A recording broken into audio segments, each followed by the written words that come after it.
ओम शांति। आज का बहुत सुंदर विषय मिला हुआ है। मन जीते सो जगत जीत।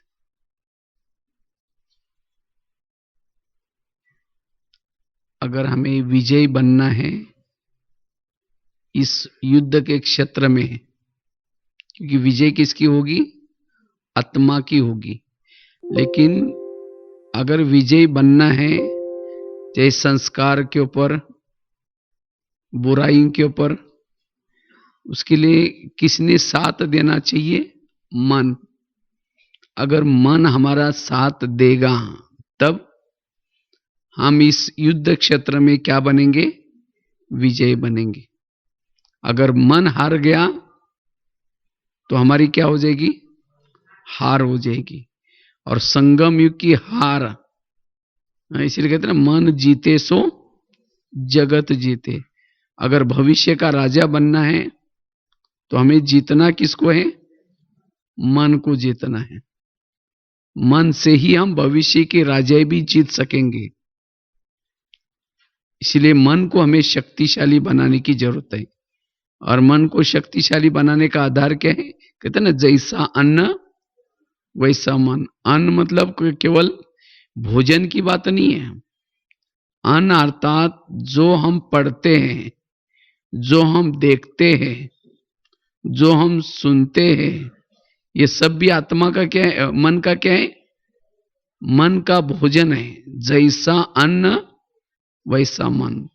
अगर हम सुनते कमजोर, सुनते व्यर्थ बातें, देखते व्यर्थ बातें, पढ़ते व्यर्थ बातें, तो मन भी कैसे बनेगा?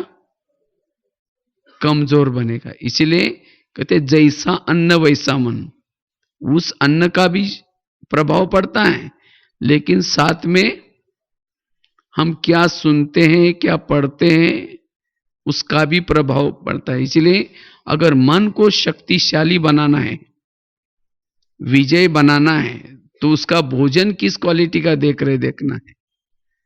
अगर टीवी की बातें, अखबारों की बातें, परचिंतन की बातें, यही ज्यादा अगर हम दे रहे तो मन भी कैसा बनेगा? कमजोर बनेगा। इसलिए मन को शक्तिशाली बनाने के लिए उसका भोजन कैसे देना है? शक्तिशाली। कहते हैं ना 36 प्रकार का भोजन, ये मुरली के हैं। 36 प्रकार के पॉइंट्स, अलग अलग अलग टॉपिक के ऊपर बाबा बोलते हैं। तो ये भोजन से, उसके मनन चिंतन से मन को कैसे बनाना है? शक्तिशाली बनाना है। अगर मन हार गया, बाकी सभी इंद्रियां भी हार गई। अगर माया मन में प्रवेश कर दी, मन को उसने हरा, जीत लिया, फिर अंदर बुद्धि को भी हरा देगी, फिर बाद में मुख को भी हरा देगी, आंखों को भी हरा देगी, कान को भी हरा देगी। सभी इंद्रियों को हरा करके हम उस संस्कार के, उस बुराई के वश हो जाते हैं। इसलिए अगर जगत जीत बनना है तो क्या करना है? मन जीत बनना जरूरी है। ब्रह्मा बाबा ने क्या पुरुषार्थ किया? बाबा नारायण बनने के लिए, जगत जीत बनने के लिए बाबा ने अपने मन को क्या किया? जीता। और जीतने के लिए बाबा क्या करते थे? रोज उनका दरबार लगाते थे। दरबार लगा करके पूछते थे, भाई आज आपने क्या क्या किया? आप उससे मिले, वो संस्कार आ गया, वो बातें आ गई, तुम उसने क्यों चिंतन किया? बाबा इस गहराई में जाते थे। लेकिन आज हमारा इसके तरफ ध्यान नहीं है। मन क्या क्या देखता है। इसीलिए बाबा ने अभी की मुरली में कहा ना, रोज क्या करो? चेकिंग करो, अपनी रोज चेकिंग करो। तो मन को जीतना है तो हमें क्या करना है? मन की चेकिंग भी करनी है और मन जीत बनना है। क्योंकि अगर कमजोर मन होगा तो, कमजोर मन है वहां विकार है, वहां संस्कार है, वहां बुराई है। और जहां शक्तिशाली मन है, शक्तिशाली मन, वहां विकार वार नहीं करेंगे, माया वार नहीं करेगी। क्योंकि मन को जीतना, ये स्थिति जरूरी है। अगर जितना मन को जीतेंगे और उसको प्यार से उसे बातें करनी है, क्योंकि मन को अपने को क्या, स्वयं को क्या समझता है, मैं मालिक हूं। मन अपने को ही क्या समझता है, मालिक। तो कोई परिस्थिति आई, कोई बात आई, वो खुद सोचना शुरू करता है, क्योंकि इतना दिन हमें आत्मा की स्मृति नहीं थी। आत्मा राजा सो गया था और इसीलिए पूरा कारोबार किसने संभाला है, मन ने संभाला है। तो अब आत्मा जागृत हो गया, अब मन का कोई काम नहीं है। मन को अब चुप रखने के लिए बोलना है, लेकिन तो भी आदत बनी है अपने को मालिक समझने की। इसीलिए कोई कुछ बोल देता है, मन सोचना शुरू करता है, मुझे क्यों बोला, मेरे को एक्चुअली बोला, किसको बोला है, आत्मा को बोला है, शरीर को भी नहीं बोला है। आत्मा तो चुप बैठा है, लेकिन मन कहता है मुझे क्यों बोला, उसने ऐसा क्यों बोला, और सोच सोच करके क्या करता है, कमजोर बन जाता है, वो हार जाता है। और जब मन सोचना शुरू करता है तो सहन शक्ति भी गई, दैवी गुण भी चले गए, कोई साथ नहीं देगा। और कोई साथ नहीं देगा तो हमारी क्या हो जाती है, फिर हार हो जाती है। इसलिए अब मन को मालिक पना से क्या करना है, थोड़ा सा उसको याद दिलाना है, तुम मालिक नहीं हो, मालिक मैं आत्मा हूं, तुम्हें चुप रहना है। कोई कुछ भी कहता है, कोई बात नहीं, कहने दो, वो मुझे बोला है, तुम चुप बैठो। जैसे कोई अगर पड़ोसनी आकर के कोई माता के साथ झगड़ा करती है, और वो माता का बच्चा भी साथ में है, वो बच्चा जाकर के पड़ोसनी के साथ झगड़ा करेगा तो माँ क्या कहेगी, बेटा उसने मुझे बोला, तुम चुप बैठो। उसको क्या करेगी, वो बच्चे को चुप कराएगी। इसी तरह किसी ने कुछ बोला है, किसी ने कुछ ऐसे वैसे कहा है, किसको कहा है, ना शरीर को कहा है, ना मन को कहा है, आत्मा को कहा है। इसलिए आत्मा को चुप रखने का पुरुषार्थ करना है, उतना आत्मा क्या बनेगा, मन क्या बनेगा, शक्तिशाली। जितना मन असोच बनेगा, शक्तिशाली बनेगा, और शक्तिशाली मन विजय बनेगा। कई सी भी परिस्थिति आई, कोई सी भी बातें आई, जिसमें जितना मन चुप रहता है, मन कम सोचता है, मन पॉजिटिव सोचता है, उतना शक्तिशाली मन, उतना मन हल्का। जिसका मन ज्यादा सोचता है, मन में कोई कंट्रोल नहीं है, मन का वेग तेज है, वो व्यवहार में भी भारी बन जाता है। उसका मन सोच सोच करके वो मन भी क्या बनता है, भारी बन जाता है। और ऐसा भारी मन फिर प्रभु के पास नहीं जाता। अब मन प्रभु के पास ही नहीं जाएगा तो मन की हार हो जाती है। अब मन प्रभु के पास ही नहीं जाता तो मन कमजोर बन जाता है। इसलिए मन को अभी क्या करना, हमें भारी नहीं बनाना है। मन को कैसे बनाओ, मन को हल्का। जिसका मन हल्का उतना मन शक्तिशाली। नहीं तो आज जितनी भी प्रॉब्लम्स आते हैं मन के कारण, और जिसका मन ज्यादा सोचता है, निगेटिव सोचता है, उसका असर बुद्धि के ऊपर भी पड़ता है। बुद्धि अस्वच्छ बनती है। जैसे आईने के ऊपर धूल होती है और धूल वाले आईने से कुछ भी दिखाई नहीं देता, इसी तरह जिसका मन अगर हार गया, मन सोचेगा नेगेटिव, उसकी बुद्धि भी अस्वच्छ बन गई, फिर योग में भी प्रॉब्लम्स आएंगे। इसीलिए अब हमें मन को क्या करना है, हल्का रखना है। मन के ऊपर ध्यान देना है, सारा दिन वॉच करना है कि वो क्या सोच रहे हैं। अगर कुछ निगेटिव सोचता है उसे तुरंत बात करो, ये मन तुम क्या सोच रहे हो, तुम्हें मैंने ये काम दिया था क्या। इसलिए जो सवेरे हमें मुरली सुनी है उसके ऊपर सोचना है, पॉजिटिव के बारे में, तो मन शक्तिशाली बनेगा। अगर मनसा सेवा करनी है, मन शक्तिशाली चाहिए। कर्मयोगी बनना है, मन शक्तिशाली चाहिए। हारा हुआ मन कर्मयोगी नहीं बन सकता। हारा हुआ मन वायुमंडल को खराब करेगा। इसीलिए मन को जीताना है। इसलिए कहते हैं मन जीते सो जगत जीते। और जितना मन कम सोचता है, पॉजिटिव सोचता है, उतना आत्मा का भी बल बढ़ जाता है, जिसको बाबा कहते हैं आत्माभिमानी स्थिति। ये आत्माभिमानी स्थिति क्या है? जो मन पॉजिटिव सोचता है, सकारात्मक सोचता है, वो मन पॉजिटिव सोचने से हमारी आत्मा की एनर्जी बढ़ जाती है, हम आत्मिक स्थिति में रह सकते हैं। और जितना मन निगेटिव से मुक्त बनेगा, उतना हम अपने स्वधर्म के चेयर पर बैठ सकेंगे। हारा हुआ मन भटकाता है, वो खुद भी भटकता है, आत्मा को भी भटकाता है, वो चेयर पर नहीं बैठ सकता। और संगम युग में जो आत्मा अपने भ्रुकुटी के आसन पर नहीं बैठेगी, तो उसको भविष्य की राजाई भी नहीं मिलेगी। तो भविष्य की अगर राजाई लेनी है, तो मन को जीतना बड़ा जरूरी है। और जो मन को जीतता है, मन में कोई इच्छा ही नहीं, कोई कामना नहीं, जो पाना था सो पा लिया। जिसके मन का भटकना बंद होगा, वही सोमान के, स्वधर्म के, भ्रुकुटी के आसन के चेयर पर बैठेगा, तभी शांति का अनुभव होगा। जो आत्मा के जो ओरिजिनल गुण है, शांत स्वरूप, शक्ति स्वरूप, प्रेम स्वरूप, इन गुणों का अनुभव हम कर सकेंगे।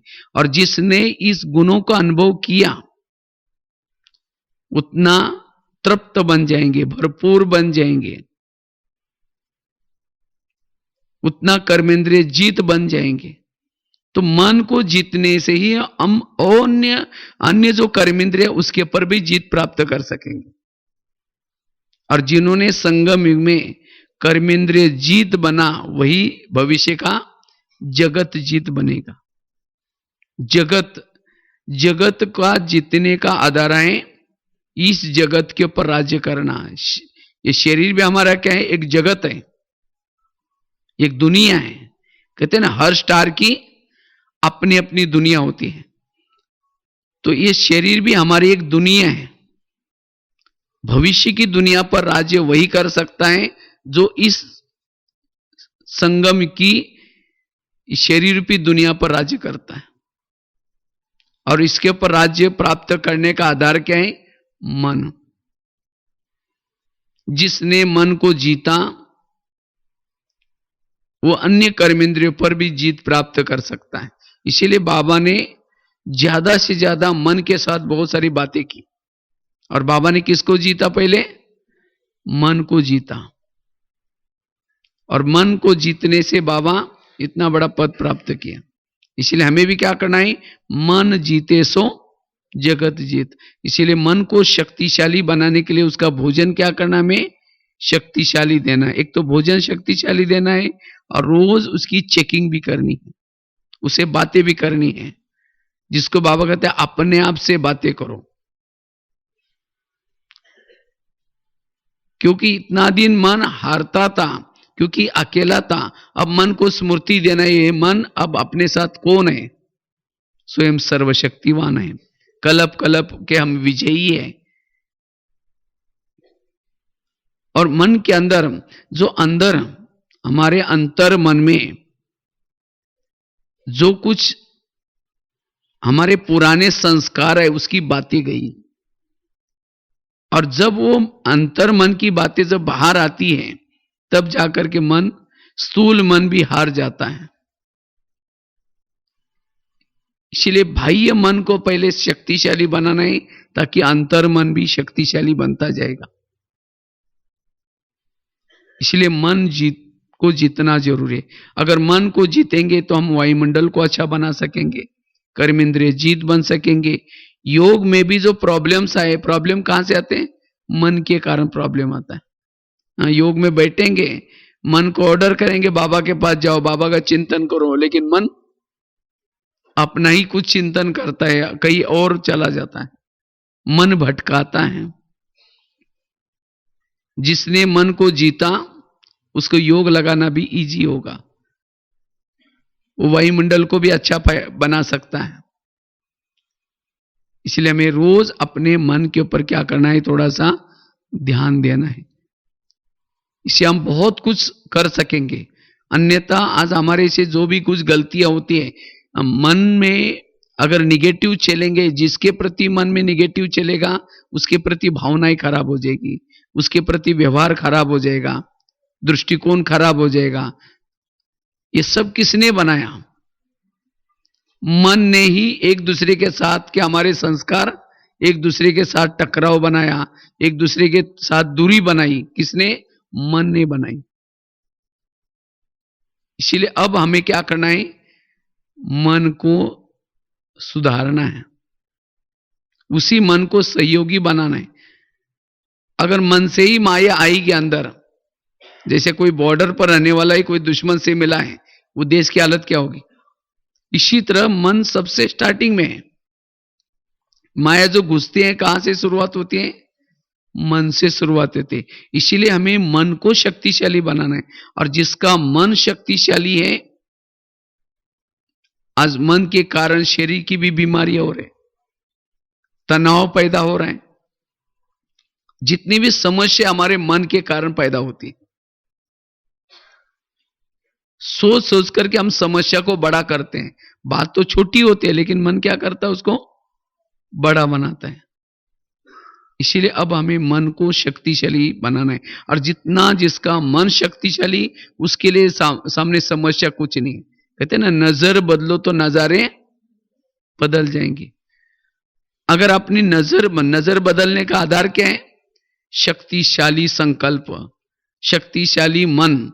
और जिसका मन शक्तिशाली है उसका आत्मविश्वास बढ़ जाता है, आत्मबल बढ़ता है, मनोबल बढ़ता है। उसके साथ साथ में गुण और शक्तियां उसको मदद करती हैं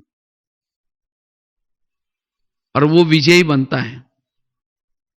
इसीलिए भविष्य का जगत जीतने का आधार है इस शरीर को जीतना, और उसका आधार है मन।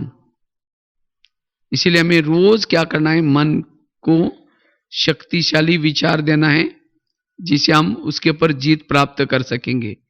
तो जिसका मन शक्तिशाली, विचार शक्तिशाली, उतना हर कर्मेंद्रिया उसके वश में रहेगी। तो हम अपने मन को कैसे जीते? मन हमारे अंदर रहे, जो हम सोचते उस प्रमाण चले। मन अपना मत मिक्स ना करे, अपना मत मिक्स ना करे। उसके लिए क्या करें? उसके लिए 6-7 बातें हैं। अगर इन 6-7 बातों का हम अभ्यास करेंगे, मन अपना का मन मर्जी नहीं चलाता है। नहीं तो मन क्या करता है? कभी कभी अपनी मर्जी चलाता है। और जब मन अपनी मर्जी चलाता है तो मन क्या बन जाता है? कमजोर बन जाता है। अगर मन कमजोर बन गया तो हमारे पुराने संस्कार जागृत होते हैं। पुराने संस्कार जागृत हो गए, विकार जागृत होंगे और उसे हम हार जाते हैं, प्रैक्टिकल में हार जाते हैं। इसीलिए अगर हमें जीतना है तो मन को शक्तिशाली बनाना है। उसके लिए सबसे पहली बात है, अगर मन को हमें शक्तिशाली बनाना है, उसके लिए आत्माभिमानी स्थिति। जितनी हमारे आत्माभिमानी स्थिति रहती है उतना मन चुप रहता है। जब देह का भान है तब मन हार जाता है। चलो 2 मिनट।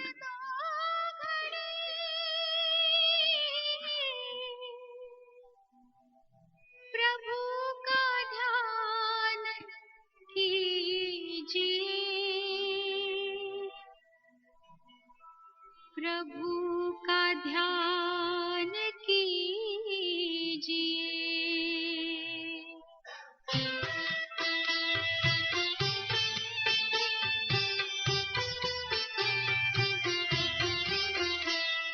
प्रेम से बस 2 घड़ी प्रभु का ध्यान कीजिए।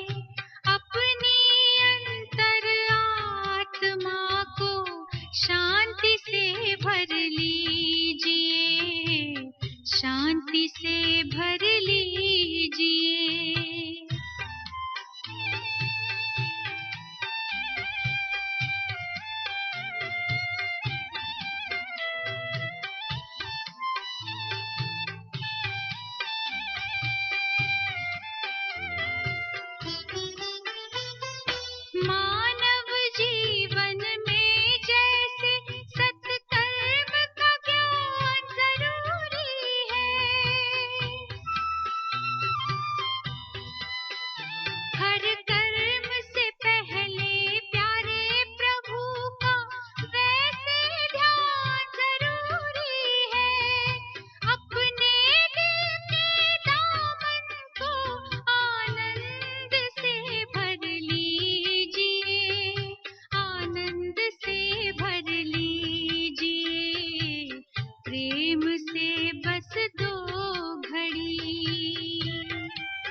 तो बात चल रही थी, अगर हमें मन को जीतना है, मन हमारा हर परिस्थिति में चुप रहे, परिस्थिति कैसी है, बातें विपरीत है, तो भी मन साक्षी अवस्था स्थिति में रहे, मन अपनी ना मर्जी चलाए, ना कभी ये सोचे ये क्यों हो रहा है, ऐसा कैसा हो रहा है, ऐसे उसके संकल्प ना चले, उसके लिए चाहिए आत्माभिमानी स्थिति।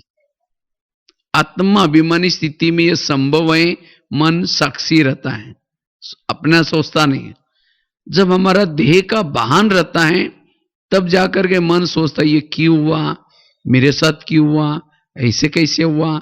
मन निगेटिव सोचता है और मन क्या करता है, हमें खुद भी हार जाता है और हमें भी हराता है। हाँ, इसे जिस व्यक्ति ने कुछ कहा है, बोला है, सोच सोच कर उसके लिए भावनाएं खराब करेगा, उसके लिए क्रोध उत्पन्न करेगा, उसके लिए अशुभ भावना सोचेगा, तो ये मन ने किया। तो इसीलिए बाबा हर मुरली में कहते हैं बच्चे क्या करो, आत्माभिमानी स्थिति में रहो, आत्माभिमानी स्थिति में रहो। ये क्यों कहता है, इससे इस स्थिति में मन चुप रहता है। जैसे घर में कोई बड़ा है तो बच्चे तो कुछ नहीं सोचेंगे, उनको टेंशन भी नहीं आएगा, क्योंकि मम्मी पापा घर में है।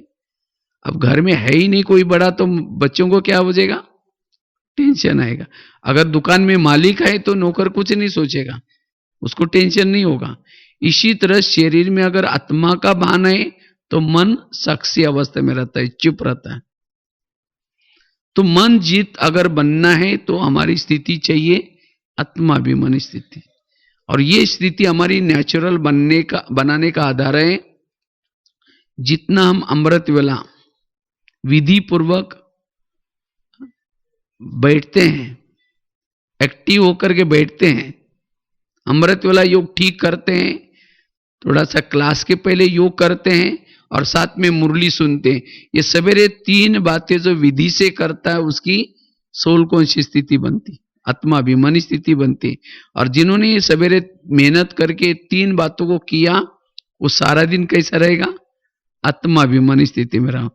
और सारा दिन आत्माभिमानी स्थिति में रहने से मन जीत की स्थिति रहेगी। सारा दिन कोई परिस्थिति, कोई बातें आएगी तो मन उसके बारे में सोचेगा ही नहीं। तो इसके लिए हमें आत्माभिमानी स्थिति बनाने की मेहनत करनी है।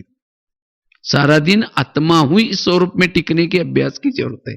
और जितना इस स्वरूप में टिकेंगे, मन संकल्प नहीं चलाएगा, वेरा सोचेगा ही नहीं, क्योंकि उस स्थिति से हमें सच्चा सुख मिलता है, अति इंद्रिय सुख मिलता है।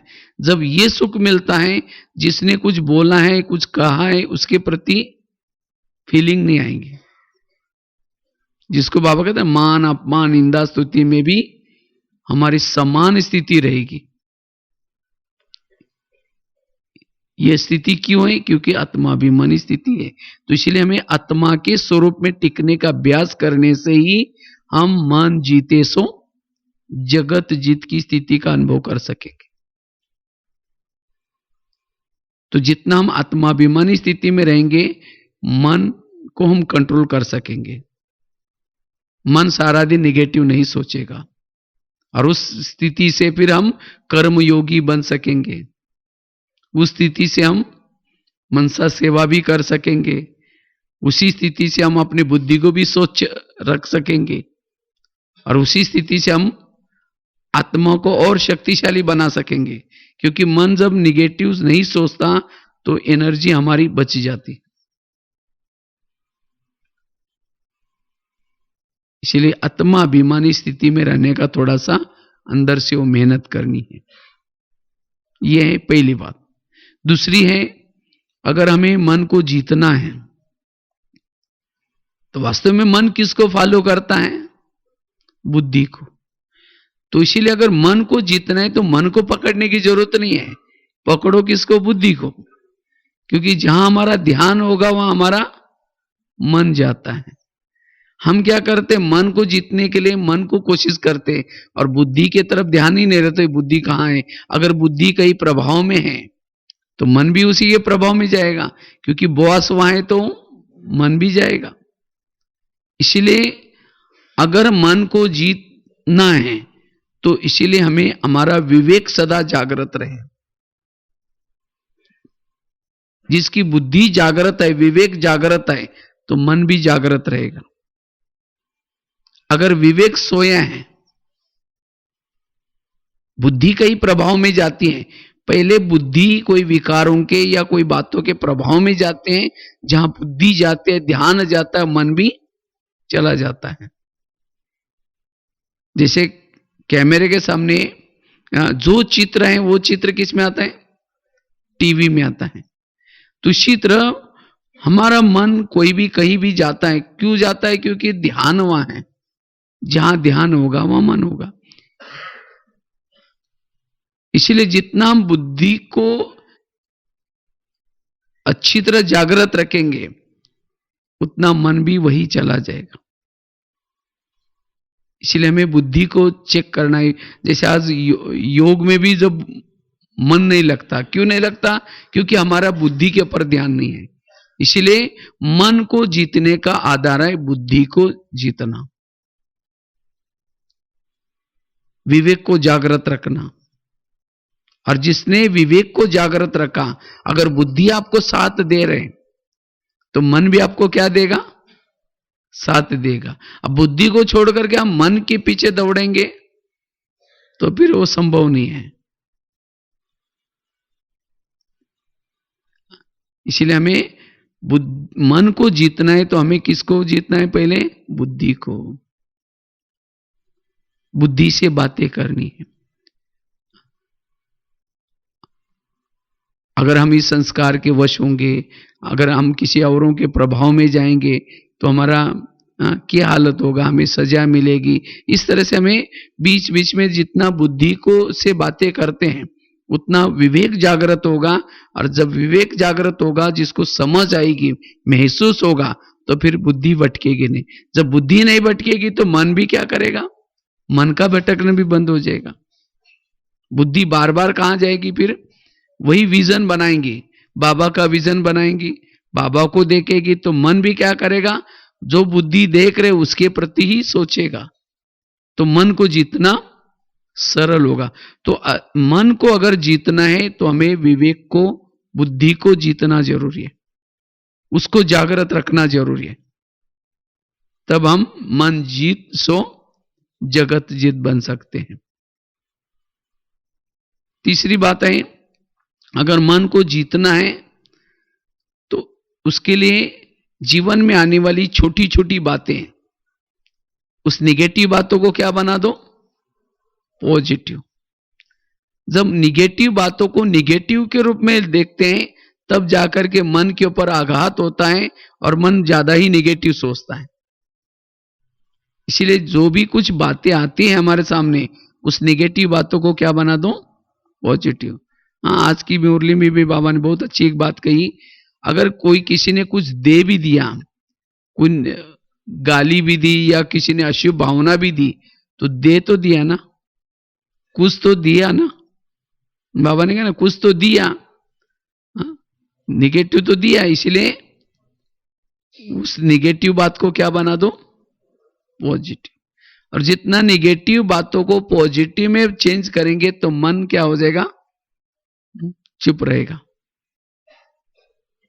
जब निगेटिव के रूप में उसको देखते हैं तब जाकर के, क्योंकि मन को निगेटिव सहन नहीं होता, तो उस निगेटिव बात को मन को समझाना है कि मन हमारा इसमें कितना फायदा है।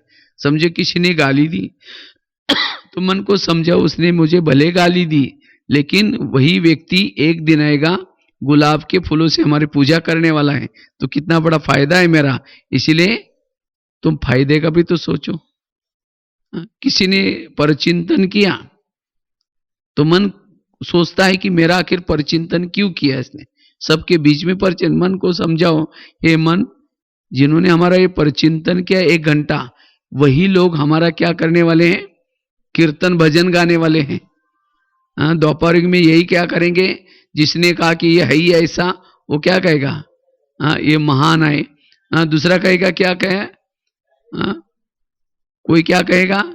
कोई ढोल बजाएगा, कोई ताल बजाएगा, तो अच्छा है। तो इसीलिए बाबा कहते बच्चे क्या करो, निगेटिव बातों को क्या बना दो, पॉजिटिव। और जो निगेटिव को पॉजिटिव बनाता है तो उसका मन सोचेगा नहीं ज्यादा। ये मन जीत सो जगत जीत बनने के लिए ये बहुत सुंदर तरीका है।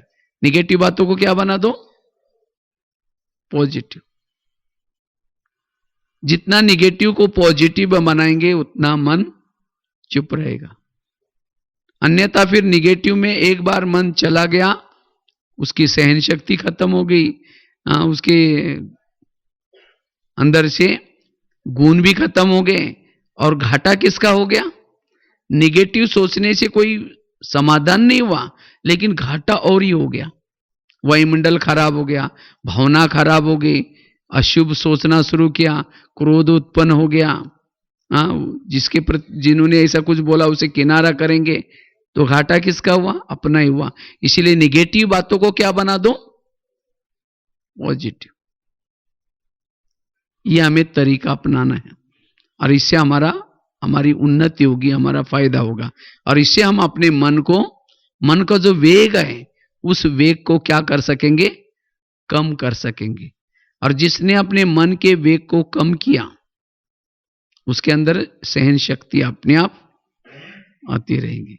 सहन शक्ति भी आएगी, समाने की शक्ति भी आएगी, और उस बातों से हमारा कल्याण ही होगा। जो बात हमें जो निगेटिव लग रही थी, हमने उसको पॉजिटिव बनाने से हमारा क्या होगा, अच्छा ही अच्छा होता रहेगा। अगर निगेटिव को ज्यादा सोचेंगे तो घाटा ही घाटा होगा। आकाश में थूकने से थूका कहां आता है, अपने ऊपर ही आता है। इसी तरह व्यर्थ सोचने से घाटा हमारा है। इसीलिए मन को जीतने के लिए हमें क्या करना है, निगेटिव बातों को क्या बनाना है, पॉजिटिव। जिसको बाबा के शब्द में बाबा कहते बच्चे, बीती को क्या लगा दो, बिंदी। लेकिन कौन लगा सकता है बीती को बिंदी, जिसके पास ज्ञान के अनेक बिंदु हैं। जितने ज्यादा ज्ञान के बिंदु हैं वही बिंदु लगा सकता है, और वही बिंदु के स्वरूप में टिक सकता है। बिंदु मतलब आत्मा के स्वरूप में टिक सकता है। अगर क्या क्यों करते रहेंगे तो बड़ा पहाड़ बन जाएगा, फिर औरों को भी सुनाएंगे, देखो मेरे साथ इसने ऐसा किया, फिर मुख भी वेरस बोलना शुरू करेगा, और ऐसे इसे बुद्धि भी असोच्य बन जाएंगी। तो घाटा ही घाटा है। इसलिए हमें जीवन की आने वाली निगेटिव बातों को क्या बना दो, पॉजिटिव। तब हमारी मन जीते सो जगत जीत की स्थिति आ सकती है, कंट्रोलिंग पावर, रूलिंग पावर आ सकती है। इसलिए निगेटिव बातों को पॉजिटिव। तो कितनी बातें हो गई, एक तो पहली बताई आत्माभिमानी स्थिति बनाने से, दूसरी बताई बुद्धि को, विवेक को जागृत रखना है। हमें जितना बुद्धि को जागृत रखेंगे तो मन भी उसको फॉलो करना शुरू करेंगे। और तीसरी बात बताए निगेटिव को क्या बना दो, पॉजिटिव। चौथी बात है अगर मन को जीतना है, कभी कभी मन निगेटिव में क्यों जाता है, क्योंकि कभी कभी हमें लगता है मेरे साथ कोई मेरे साथ अन्याय कर रहा है, मेरे साथ मैंने इसके लिए कुछ ऐसा किया ही नहीं, मैंने किसी का बुरा किया ही नहीं, फिर भी मेरे साथ ऐसा क्यों कर रहे हैं। तो मन को लगता है मेरा दूसरा कोई अन्याय कर रहा है, लेकिन हमारे साथ जो कुछ होता है ये हमारे भी कोई कर्मों का प्रभाव रहता है। क्योंकि टाली कभी एक हाथ से नहीं बजती, टाली के लिए कितना चाहिए, दो चाहिए। तो इसी तरह आज हमारे साथ कुछ हो रहे हैं, ये हमारे कोई ना कोई पिछले जन्मों के ही कर्मों का हिसाब किताब है। तो जितना हम कर्मों के हिसाब किताब को याद रखेंगे उतना हमारा मन क्या हो जाएगा, चुप रहेगा। कभी कभी हम कर्मों को भूल जाते हैं, तब मन में इतने नेगेटिव विचार चलते हैं, जो बार बार विचार चलते हैं ये क्यों हुआ, और उसका मन का स्पीड बढ़ जाता है। तो मन के स्पीड को अगर कम करना है, कर्म गति को सदा याद रखना है। क्योंकि कर्मों के आधार से शरीर बनता है, कर्मों के आधार से संबंधी मिलते हैं, कर्मों के आधार से जो भी कुछ वर्तमान समय हमारे सामने जो प्रॉब्लम्स भी आते हैं, किसके आधार से आते हैं? कर्मों के। अब कई कहते हैं हम ओम शांति भी जाते हैं, ब्रह्मा कुमारी में जाते हैं, तो भी हमारे घर में ऐसे प्रॉब्लम क्यों आ रहे हैं? लोग भी कहेंगे तो ओम शांति में जाते हैं, कहते हैं हमको भगवान पढ़ाता है, तो भी देखो इनके सामने कितने प्रॉब्लम है। तो हमारा मन भी सोचता है हाँ बात तो सही है। हाँ, ओम शांति में आ रहे, कब से आ रहे हैं? हाँ, 5 साल से, 10 साल से, 15 साल से, इसी जन्म में आ रहे हैं। पिछले जन्म में थे ओम शांति में, और उसी समय जो गलत काम किया है, कुछ ये किया है, वो कहाँ गया? इसीलिए अगर कोई ऐसी परिस्थिति आई, हम भले ओम शांति में है, रोज अमृत वाला योग भी कर रहे, बहुत अच्छा ये कर रहे, मुरली भी सुन रहे, तो भी कोई प्रॉब्लम आ रहे, तो मन को समझो, हे मन, ये मेरे पिछले कोई गलत कर्मों का हिसाब है, तो इसीलिए तुम्हें सोचने की जरूरत नहीं, तुम चुप बैठो। तब मन चुप रहेगा।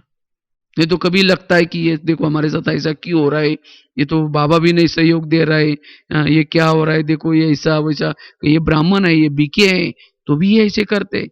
अरे बीके तो अभी बने, पिछले जन्म में आपने उसको सास बन करके कभी तंग किया था, परेशान किया था, पति बन करके तंग किया था, और उस समय तो इसीलिए अपने मन को कर्मों के बारे में कभी समझाना है। और जब मन कर्म के बारे में समझेगा तो हर विपरीत परिस्थिति को सामना करने की शक्ति आएगी उसके अंदर। हर परिस्थिति को भी मन क्या करेगा फिर?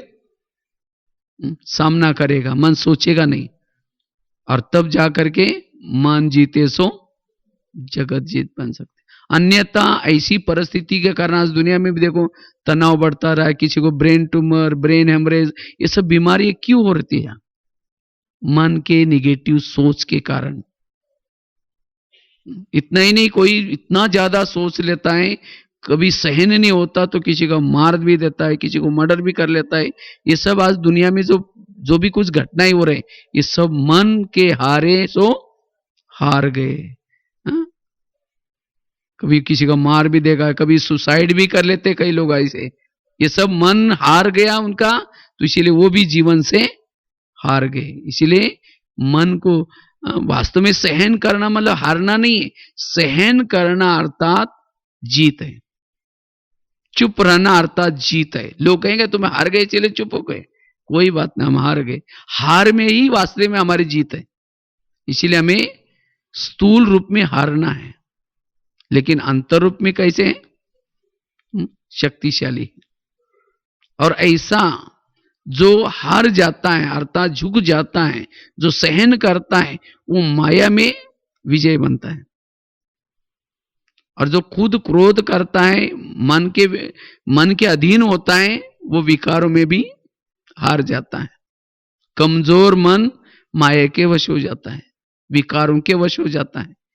इसीलिए अपने मन को क्या बना दो? शक्तिशाली बना दो। इसीलिए मन को कर्मों के घुई गति का क्या सिखाना है? पाठ सिखाना है। तो कितनी बातें हो गई? 4। 5वीं बात है, अगर हमें मन को जीतना है, ज्ञान और योग का दोनों का बैलेंस चाहिए। जब हमारा कभी बैलेंस बिगड़ जाता है तो मन कभी हार जाता है, क्योंकि ये लड़ाई है मन और बुद्धि की। अब होता क्या है, समझो हमने आज अमृत वाला योग किया, अमृत वाला योग किया, मुरली नहीं सुनी, बाहर कर्म क्षेत्र पर गए, तो मन में कुछ निगेटिव विचार आते हैं। हमारे अंदर जैसे संस्कार हैं, जैसे अंदर कुछ बातें हैं, वैसे हमारे मन में वो विचार आते हैं। उस समय हमने अमृत वेला किए हैं, बुद्धि में ताकत है, तो बुद्धि कहते हैं नहीं करना है, लेकिन निर्णय नहीं कर पाते, तो भी हम हार जाते। अमृत वेला केवल करना इतना ही नहीं, लेकिन अमृत वेले के मना बुद्धि में ताकत है, लेकिन निर्णय शक्ति नहीं है, क्योंकि ज्ञान नहीं सुना है, इसीलिए वो निर्णय नहीं कर सकती, इसीलिए वो हार जाती है। मन क्या करता है? उसको विवेक को भी दबाता है और जबरदस्ती कर लेता है। ताकत है लेकिन निर्णय करने की शक्ति नहीं। हम समझो हमने मुरली सुनी है, ज्ञान है लेकिन ताकत नहीं, तो भी हार जाते हैं। तो जिसके पास, जिसने अमृतवाला भी ठीक किया है, साथ में मुरली भी सुनी है, मन निगेटिव सोचेगा भी तो भी बुद्धि कहेगी नहीं नहीं तुम्हें गलत करना है। और उसके बाद ताकत भी है, समझ भी है, दोनों भी है। इसीलिए मन को क्या करता है, वो दबा देगा, मन को जीता देगा, मन चुप रहेगा। इसीलिए जिसने ज्ञान और योग का रोज की दिनचर्या में बैलेंस रखा है वही मन जीत बन सकता है। जिस समय बैलेंस बिगड़ जाता है, कभी कभी हम कोई संस्कार के वश हो जाते हैं, विकारों के वश हो जाते हैं। क्यों? उसी समय क्या हो जाता है, हम ज्ञान योग का थोड़ा सा 8-10 दिन कुछ ना कुछ आलस पहले आता है। और आलस क्या करेगा, कहेगा चलो आप ट्रैवलिंग करके आए, थोड़ा सो जाओ, थोड़ा सा सो जाओ, बहुत अच्छा। बाबा कहते ना आलस किस रूप में आता है, माया, माया मासी के रूप में। जैसे आजकल लोगों को कौन माँ से भी अच्छी कौन लगती है, मासी। मासी क्यों अच्छी लगती है, इसलिए छुट्टी होती है तो कहाँ जाते हैं सभी, मासी के घर में। क्योंकि मासी कहेगी बेटा सो जाओ, और माँ कहेंगे उठो पढ़ाई करो। मासी कहेगी टीवी देखो, सारा दिन बैठ जाओ, कोई बात नहीं, वो छुट्टी देगी, लेकिन माँ छुट्टी। इसीलिए सबको मासी अच्छी लगती। इसी तरह सवेरे सवेरे माया मासी के रूप में आएगी, कहेंगे सो जाओ, रात को देरी से सोए थे, मच्छर काटे थे, अब सर्दी बहुत है, सो जाओ, कोई बात नहीं, हर्ज है। और जब मासी के वश हो गए, माया के वश हो गए, आलस आ गया। और जब आलस आ गया, आलस और अलबेलापन आ गया, अमृतवाला ठीक नहीं हुई, फिर मुरली सुनेंगे। मुरली तो सुनी लेकिन ज्ञान है लेकिन बल नहीं है, जिद, मन हार जाता है। इसलिए जिसने इन दो चीजों का बैलेंस रखा है उसका वही मन के ऊपर जीत प्राप्त कर सकता है। इसलिए हमें ज्ञान और योग का दोनों का भी रोज के दिनचर्या में क्या करना है, बैलेंस रखना है। केवल ज्ञान ही नहीं, लेकिन साथ में योग भी टाइम निकाल करके हमें योग बल भी हमारे पास चाहिए, वही मन को जीत सकता है। साथ में छठी बात है सोमानों का अभ्यास। जितना हम सोमान में रहते हैं, सोमानों के अभ्यास करने से भी मन को ताकत आती है। जितना हम सोमान में रहते हैं तो मन में एक ऊर्जा आते हैं, तुम तो बहुत महान हो, तुम शक्तिशाली हो। मन को स्मृति देनी पड़ती है कि तुम ऐसे हो। तब जितना मन को हम स्मृति देते हैं, मन कैसा बनता है, शक्तिशाली, तब जाकर के वो विजय बनता है। इसीलिए बीच बीच में हमें जो बाबा ने सोमान दिए हैं, वो बीच बीच में मन को याद दिलाना है। और जितना मन को याद दिलाते हैं उतना मन शक्तिशाली, और शक्तिशाली बनने से ही मन विजय प्राप्त करता है। तो इसलिए हमें बीच बीच में कोई ना कोई, चाहे एक दिन के लिए एक सोमान लेकर के भी अभ्यास कर सकते हैं। जो सोमान में रहता है, सोमान में रहने से हमारी आंतरिक शक्तियां जागृत होती है, और जिसकी आंतरिक शक्तियां जागृत होते हैं उसका मन शक्तिशाली बनता है। और जिसका शक्तिशाली मन है, जागृत मन है, वो कोई भी परिस्थिति में वो हार नहीं सकता। उसी की आत्माभिमानी स्थिति भी बनी रहती है, क्योंकि शक्तिशाली मन में ही आत्माभिमानी स्थिति है। जिसका मन शक्तिशाली, उसके पास माया देखेगी भी नहीं। थोड़ा मन कमजोर हो गया, द्वार कमजोर हो गया, तो उसके अंदर प्रवेश करेगी। इसलिए हमें ज्ञान और योग का बैलेंस, सोमानों के अभ्यास से मन को शक्तिशाली बनाना है। और साथ में ड्रामा, ड्रामा की बात से भी जितना हम ड्रामा को याद दिलाते कि ड्रामा हमारा कैसा है, कल्याणकारी, ड्रामा की हर घटना कल्याणकारी, तो जितना हम ड्रामा की भी बात याद रखते हैं तो उतना भी हम जगत जीत बन सकते हैं। और मन को श्रीमत प्रमाण, बाबा कहते हैं सोचने से भी पहले सोचो। जब मन श्रीमत के विरुद्ध सोचना शुरू करता है तब मन कमजोर बनता है। जिसको कहा ना भोजन, मन का भोजन, मन के थॉट्स, मन को कौन से प्रकार के थॉट्स करनी है। वास्तव में विकारों की उत्पत्ति का कारण है मन जब निगेटिव थॉट्स लेना शुरू करता है। जैसे कोई बीमारी होती है, अगर भोजन सड़ा गला है तो बीमारी पैदा होती है। आजकल तो खाने में तो अच्छा लगता है, चटपटा लगता है जीभ को, लेकिन अंदर पेट में जब जाता है तो बीमारी पैदा होती है। इसी तरह कई बातें हमें सुनने के लिए तो बहुत अच्छी, कान को अच्छी लगती है, लेकिन वही बातें जब मन में जाती हैं मन को बीमारियां पैदा करती हैं। तो वास्तव में मन को कमजोर करने की ये है थॉट्स। इसलिए विचारों को हमें क्या करना है, पावरफुल। श्रीमत प्रमाण, जितना श्रीमत प्रमाण मन सोचता है उतना मन जीत स्थिति बन सकते हैं। इसीलिए हमें मन जीते सो जगत जीत। जैसे कहा ना, यह जगत है, इसमें कितने लोग रहते हैं, 850-900 करोड़ जो लोग रहते हैं। इसी तरह शरीर में भी 850-900 करोड़ जीवाणु है। जैसे इस दुनिया में 70% पानी है, तो शरीर में भी 70% पानी है।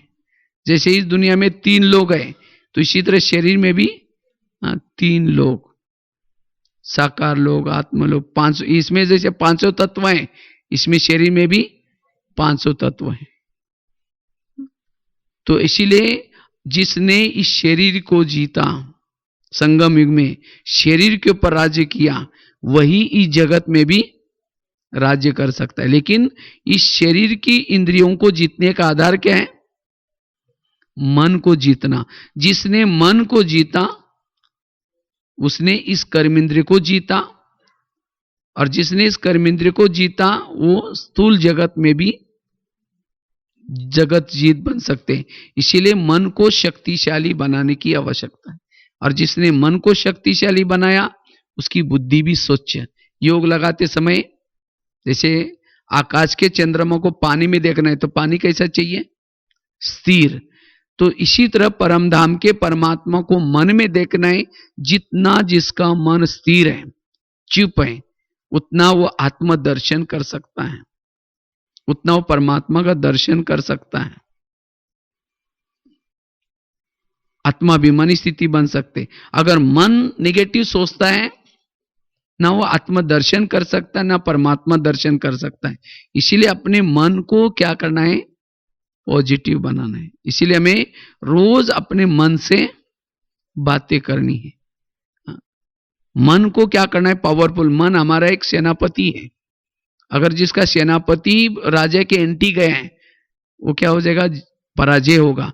इसी तरह अगर मन ही मेरा नहीं सुनता, मन मुझे धोखा देता है, हार जाती है। इसलिए हमें मन को शक्तिशाली बनाना है। हम चाहते आत्माभिमानी बने, चाहते हम विजय बने, चाहते मेरे पास सहन शक्ति आए, लेकिन मन को कभी हम बात नहीं करते, इसीलिए हम हार जाते। इसलिए मन को जीतने के लिए हमें क्या करना है, जो ये 5-6 बातें बताई, आत्माभिमानी स्थिति, बुद्धि को जागृत रखना, जीवन में आने वाली नेगेटिव बातों को पॉजिटिव बनाना, साथ में बैलेंस, ज्ञान और योग का रोज के दिनचर्या में बैलेंस रखना, कर्मों की गुही गति का ज्ञान किसको देना, मन को। अगर कोई परिस्थिति आती है तो भी मन को समझाना, ड्रामा की बात को याद रखना। जितना सोमान में रहेंगे तो इन बातों से हमारा मन क्या हो जाएगा, थोड़ा सा शांत। और जिसका मन जितना शांत रहेगा, और मन को समझाना, मन अभी तुम्हें क्या चाहिए, तुम्हें ठिकाना मिला, पाना था सो पा लिया, अब तुम्हें क्या चाहिए, इसके बिना तुम क्यों भटकते हो, और क्या चाहिए, और क्या पाना चाहते हैं। कहते ना, परवाह थी पार ब्रह्म में रहने वाले परमात्मा की, वो मिल गया, और क्या चाहिए, क्या इच्छा है। तो जब मन से बातें करेंगे तो मन समझेगा, हाँ सचमुच मुझे को तो कुछ नहीं चाहिए। हाँ, तो जब मन का भटकना बंद हो जाता है, इच्छाएं कम हो जाते हैं, उतना ही हम भ्रुकुटी के आसन पर बैठेंगे और उससे जो आंतरिक हमारी शक्ति है, जो गुण है, उसका हम अनुभव कर सकेंगे। उतना आत्मा शक्तिशाली बन सकती है, तब हम जगत जीत बन जाएंगे। ठीक है। ओम शांति।